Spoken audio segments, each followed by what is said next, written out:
That'll do it for the news stories. Let's get into the movie review, and we'll call it a night. Sounds like a plan to me. Yeah, and as y'all know, tonight's Stallone movie is Cliffhanger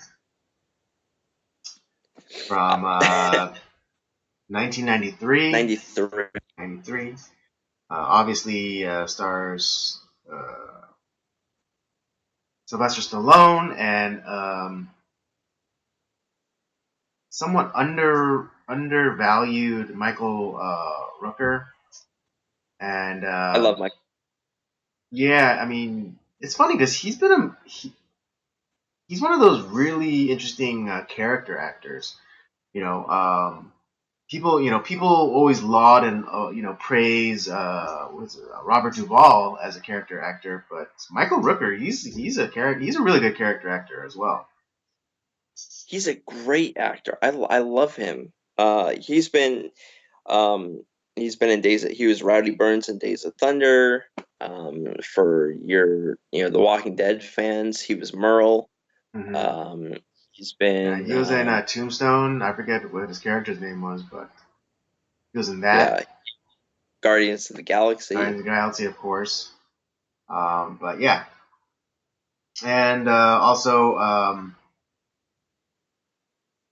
and I think one of the most interesting casting decisions, John Lithgow as I love John Lithgow. He's as a villain. But yeah, I have some thoughts. I have some thoughts on the matter. But before we get into that, let me just give everyone a quick synopsis of the movie. Cliffhanger. Outdoor thriller in which a former mountain rescuer is pitted against a group of criminals who have lost their $100 million stash during a plane crash in the Rocky Mountains. After being persuaded to help rescue a group of stranded hikers, he discovers that they are in fact a gang of violent robbers who need help to locate their missing loot.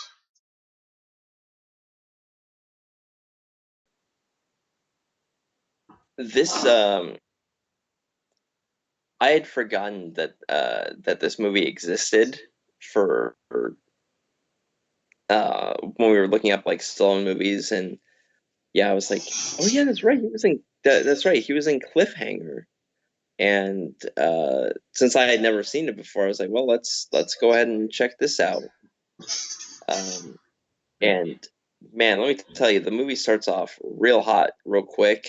As they're getting ready to finish a mountain climb that they were on, and one of their friends has their line snap, and they're literally cliffhanging, and ends up their friend slips and falls to her death, and it's like, god damn. Just Right. I mean, I think one of the things that this movie does well is just set up the stakes, right away, or sets up the ongoing conflict with the two kind of, I guess they'd be like co-protagonists.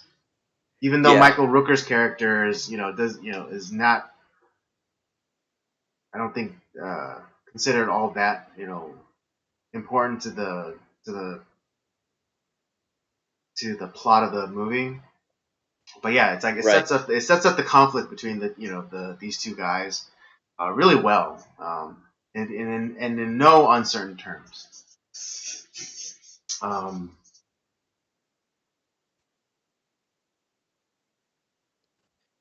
uh,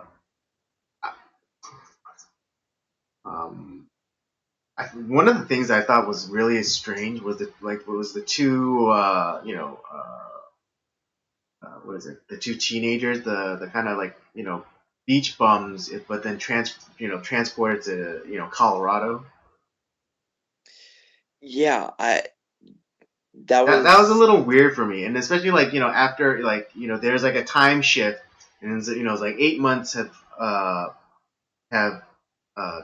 you know, 8 months have passed, and Sylvester Stallone's character is obviously shooken from the events that happened, 8 months prior, and he goes off, to get away from everything, and then he comes back, and then these kids like, hey, where you been? And he's like, they're asking him these questions where it's like, they live in like a small mountain town. I'm sure, and I'm sure that they're, if they're locals, I mean, you wouldn't be able to tell by their accents, because they have like a very like, surfer dude kind of Southern California accent, even though they live in Colorado. Right. But they would easily have had this information, like why Sylvester Stallone's character was away, and they kept like saying, they kept using language like to describe, like, I guess they were base jumpers, but it's like, oh man, it's gonna be a crazy fall, it's like kind of kind of being like putting the proverbial foot in their mouths, but not realizing it. Yeah. Um,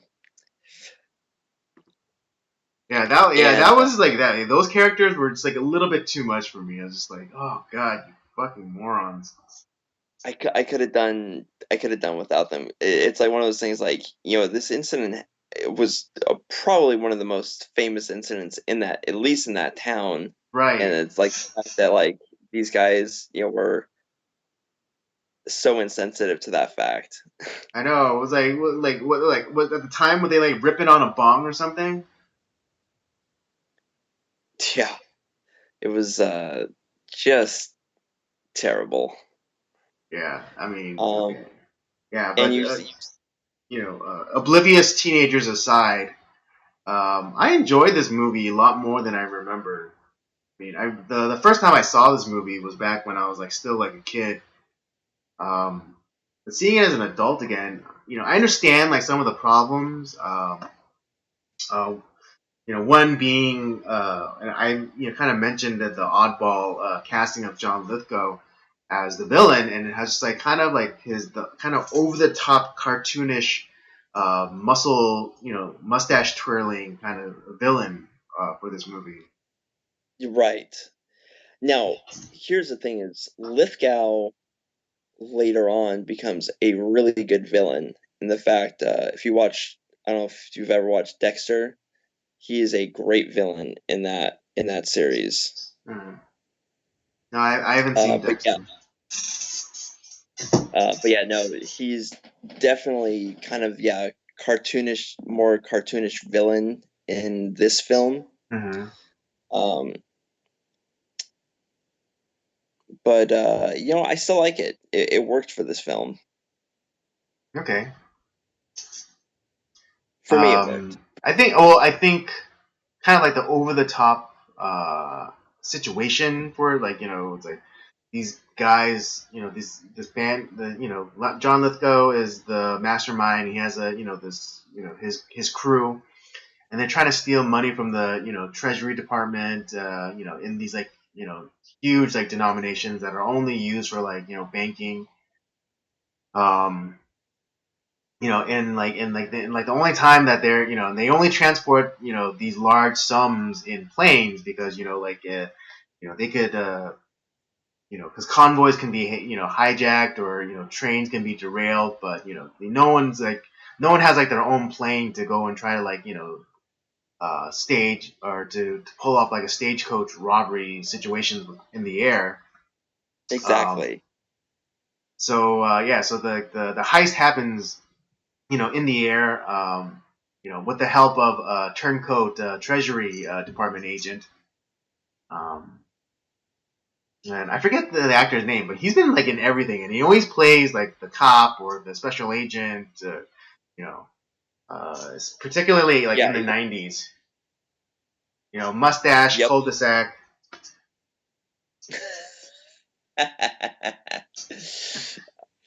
But I mean, yeah, I mean, like if you Yeah. think about it, like kind of reminds me of McGruff the crime dog. Yes, that's exact. That's a great. Maybe he was the inspiration for McGruff. I don't know.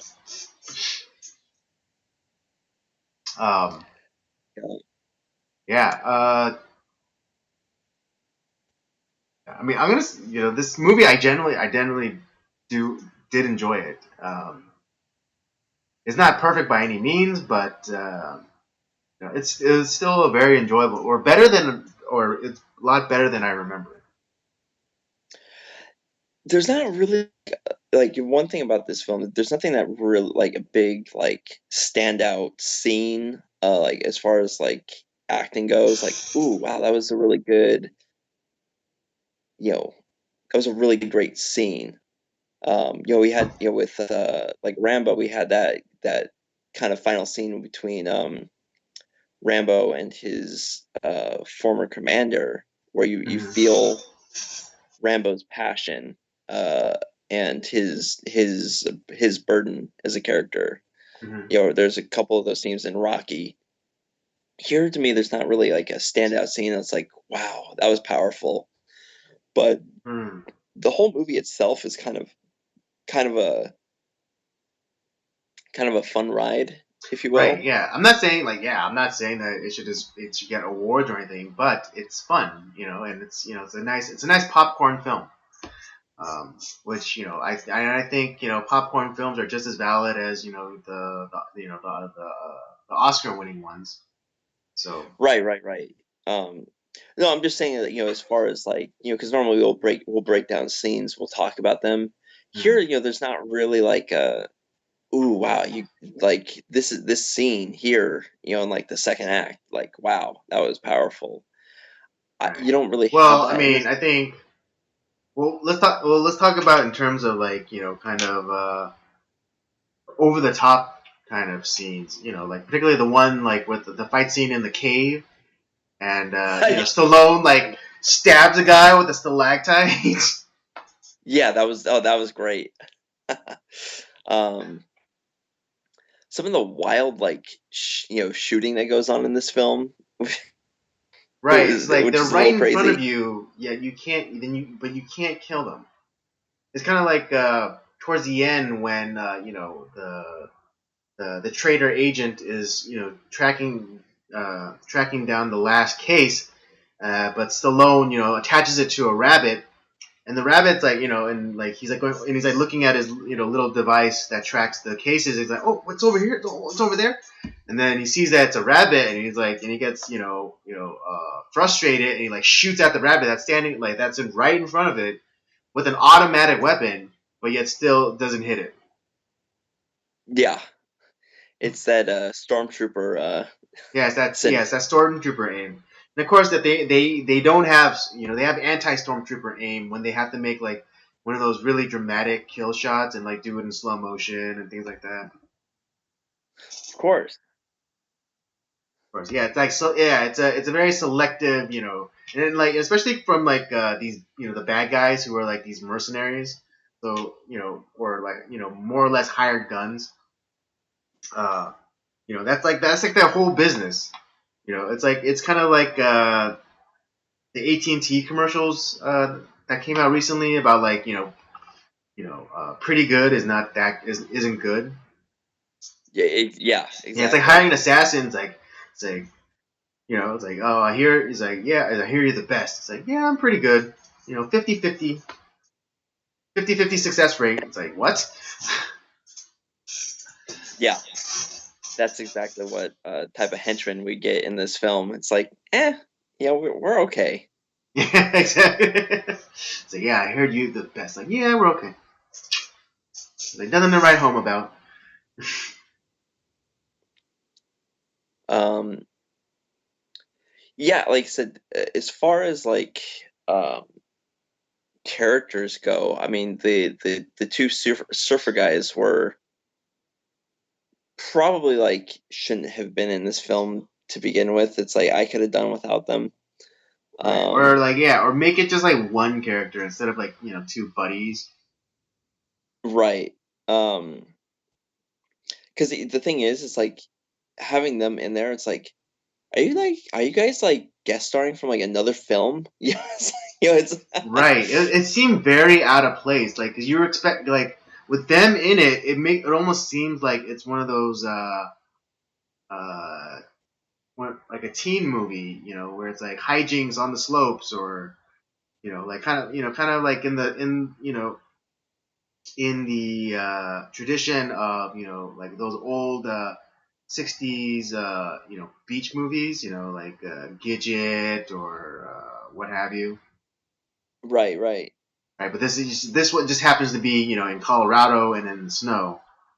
But like yeah, having like those like weird like surfer like teenager guys there, it's like yeah, it just kind of almost takes you out of the movie. It's just like you guys don't belong here. You serve no purpose here. Yeah. But other than that, like, yeah, I mean, I like the casting for the most part. I thought, like I said, Stallone and Rooker together were really good. Um, I like John Lithgow as an actor. Mm-hmm. Um, the the female lead was she was pretty decent. Yeah, she was serviceable. Yeah, she was serviceable. But yeah, it's just like it's like I said, in a weird way, this is another heist movie in a way too. If you really think about it, this Yeah, could have it been is. a heist. Mm-hmm. Um, and the idea of having it like kind of take place in the mountains, like it's kind of an interesting, fresh idea a little bit because Yeah, pretty unique. Um,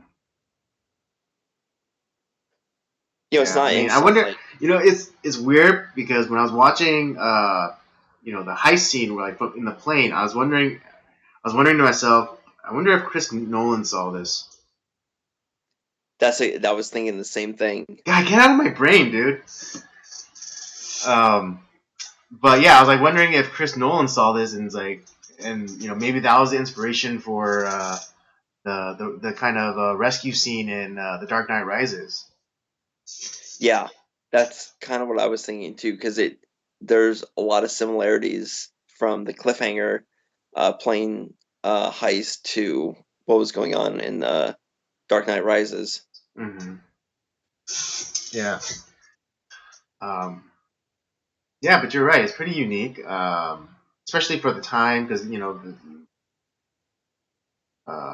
there's a lot of heist movies going on, but not like mixed. But they weren't doing it really mixed with like kind of action adventure kind of thing. But yeah, it's like, Exactly. and then like doing it in the mountains and like having them lose the containers, and then tricking the mountain rescue to come. What they believe would come with the helicopter, so they could easily go and like gather the cases. But it turns out they just hump it in on foot. Uh, Yeah, and then they use them because as most of these guides to get them to the cases. right, and the thing is like because most of these type of movies, you're like action, if you're looking at like action or like heist films, a lot of this stuff is taking place in a city somewhere. Um, Mm-hmm. it's or it's a very you know, but the fact that they have it like kind of taking place in a remote location in the mountains and which adds kind of like an extra challenge to everything. The mountain itself kind of becomes an obstacle. uh, Right. Yeah. Yeah. The idea of nature itself being,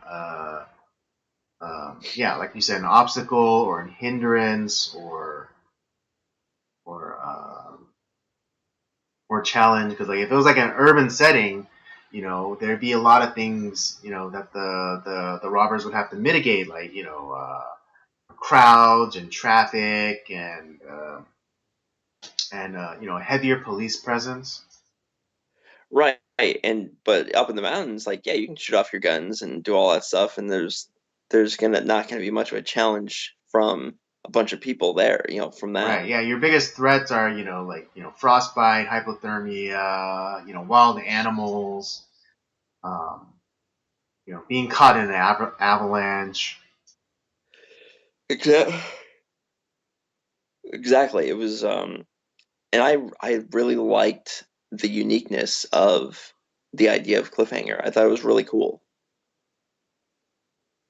Because I can't really think of too many other films that um have done that, before or since.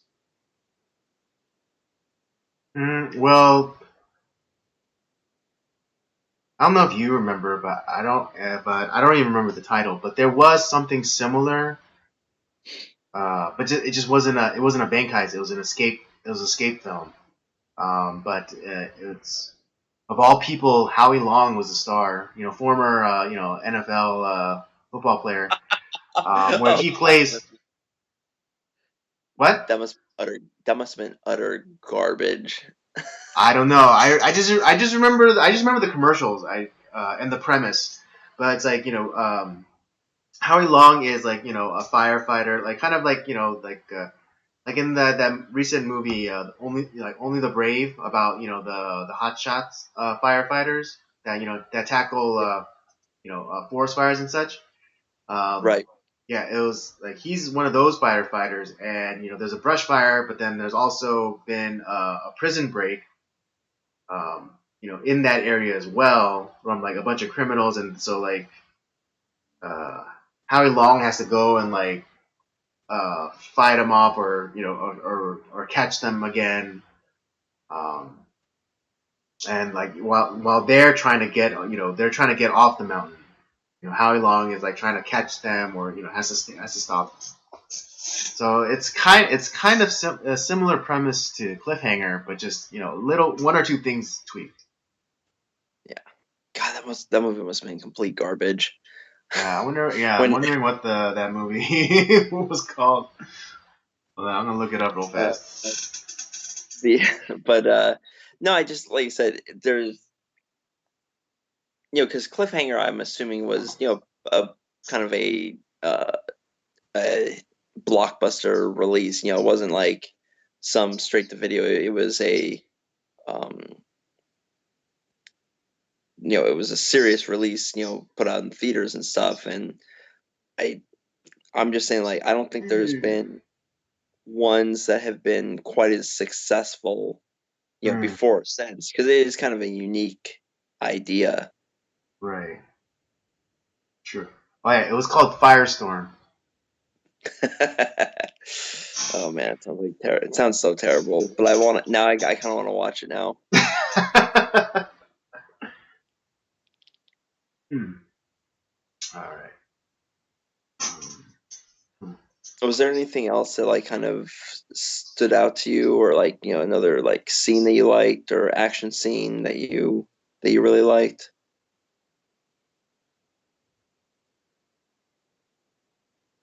Not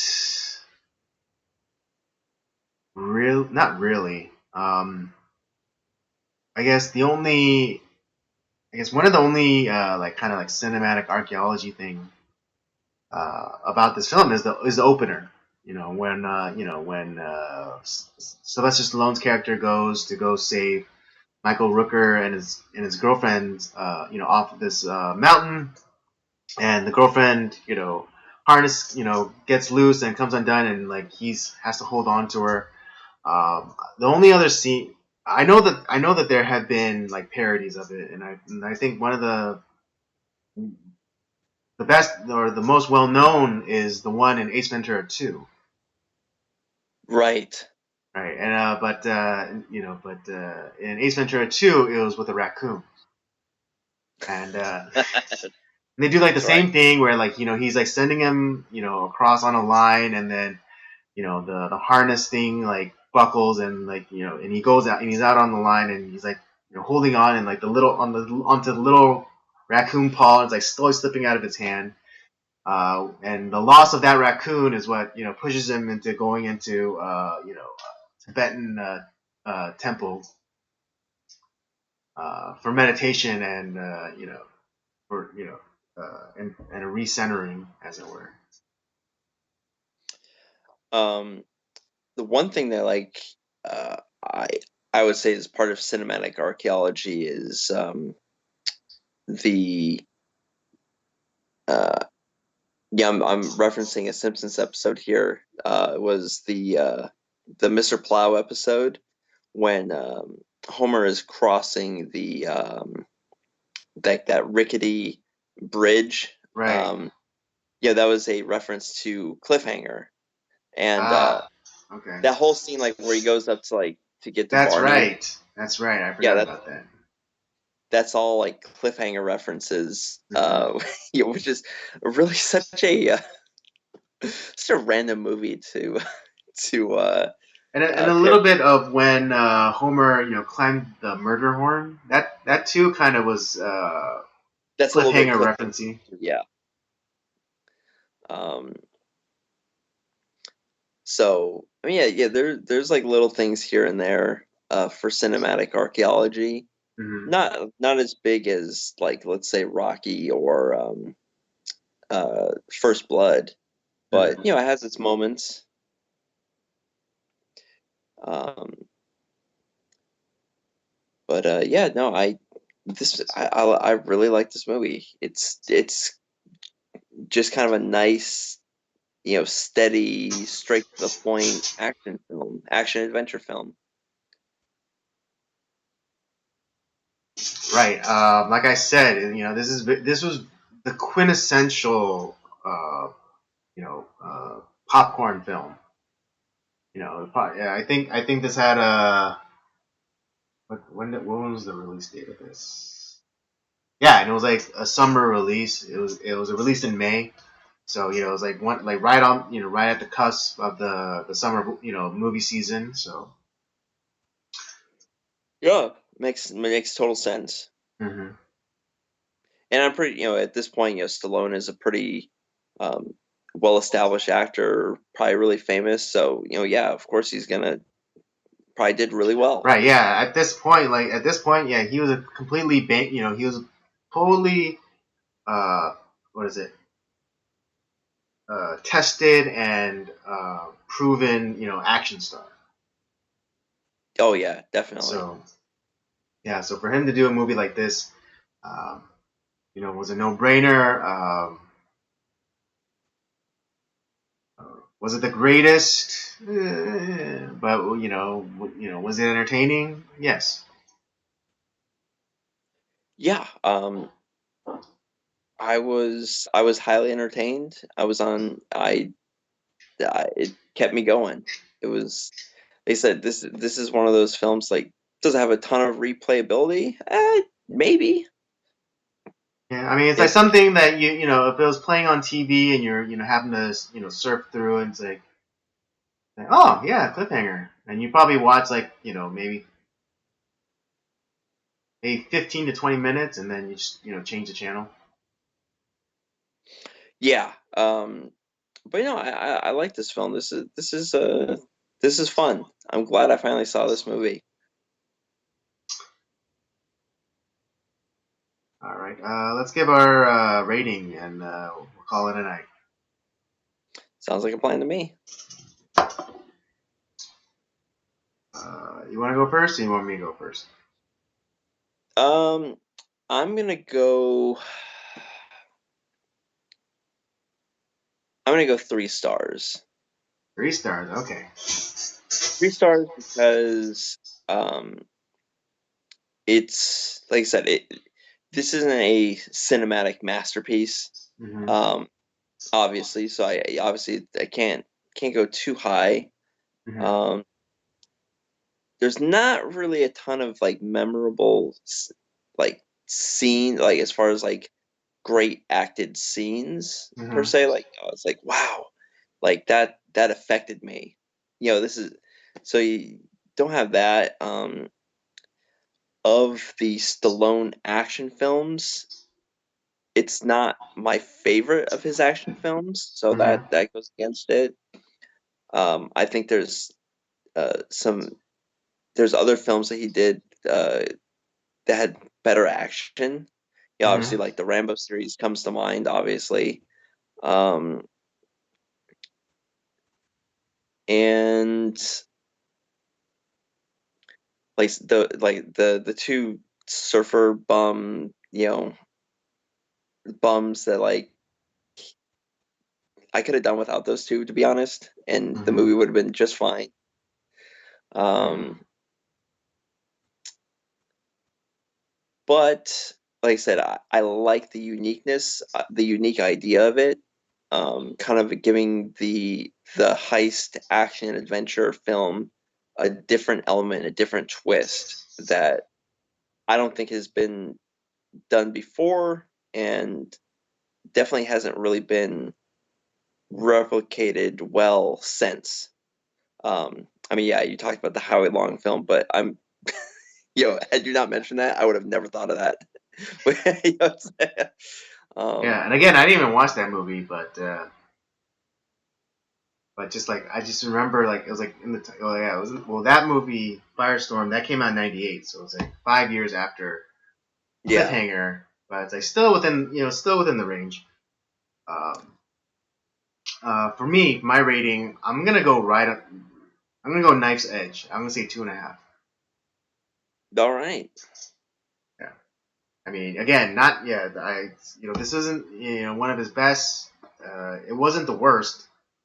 Uh, but again, like you were saying, just not just not enough um, memorable scenes, nor or and those two surfer idiots. Was it was really it was really beginning to grate. Um, I wasn't sad when they died. right, I wasn't like, oh, that sucks. It was just like, good. Like, oh, we don't have to deal with these two yokels again. Thank Yeah, I God. know. It's like, oh, these idiots. Yeah, 'cause like that whole scene where like they were caught in the storm and like they're in the tent, they're talking about watching MTV while high or something. It's like, what was the purpose of that scene? The one thing that was like kind of weird is um, every like there were a lot of these weird like kill scenes, like where certain characters like the slow motion, like like they it's they Yeah, have right. like Exactly my point. there was a Yeah, like lot of they that. And I really was want. like, Yeah, like they really wanted. Like I guess I don't know. They were allotted only a certain amount of squibs by the special effects guys. So like they really had to make it count. So that's, so like when they killed off that old man, that was part of like the rescue team. Like they really had to milk that. And then when they killed like the two surfer guys, they really had to milk that one too. yeah, that was a little weird. Yeah, it's It was like if you do it like once, maybe twice, cool. But it was like almost every kill scene was like that. It's like, oh, for fuck's sake, like come on. yeah. All right. Well, yeah, that was our review of Cliffhanger. Robert gives it a 3. I give it a 2.5. Um, if you've never seen it and you're just, and what we've described is, makes you kind of curious, and yeah, watch it. I don't know. I don't know if we could recommend this movie. I If you're a Stallone fan, I would say, yeah, definitely watch it. It's definitely one of those things that you have to watch if you're a Stallone fan. Um, like I said, it's somewhere in the middle of his films because it's not his best film. It's not his mhm, best action film. right. It's there's not like a whole lot of like memorable scenes. Like I said, it's middle of the pack, but it's Yeah. definitely one of those. But it has some elements there that it's like this is pretty. It's pretty cool. It's not. It's a cool idea that maybe didn't It didn't finish getting quite executed. materialize in the way that maybe the director wanted. But I mean, Yeah, but hey, it's if not you a want to bad. see a guy get killed with a stalactite, then this is the movie for you. Oh yeah, oh, yeah. Oh, that was probably the best kill in the whole film. I was like, I know, that best was kill of the movie, best kill of the movie by far.